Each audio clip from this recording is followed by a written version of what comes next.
For today's video ay magluluto ako ng chicken na lang halang. Filipino recipe. Isa ito sa favorite ni husband na Filipino food. Kaya, lagi ko itong niluluto sa kanya kasi gustong gusto niya with rice. Gusto niya yan. So, ayan, ginisa ko na yung sibuyas, ginger at garlic. Tapos, inad ko na yung chicken.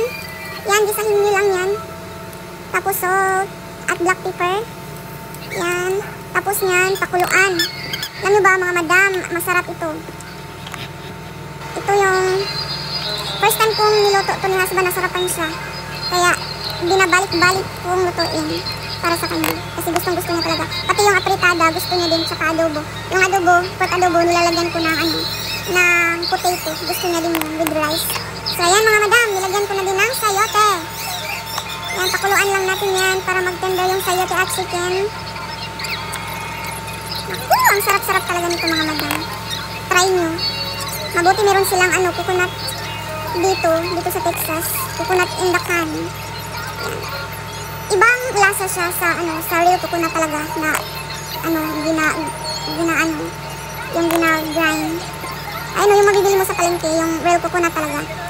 Yung real coconut milk. Iba yung lasa. Maganda talaga yung real coconut milk.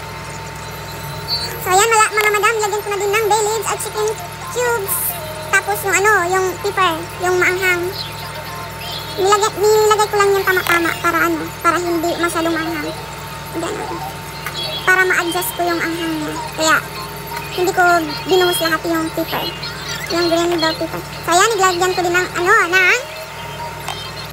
ba yung tawag? Oh, tanglad. Yes, tanglad. So ayan mga madam, ito na yung finished product natin. Ang chicken halang-halang. Ang sarap, diba? Thank you for watching. Abos!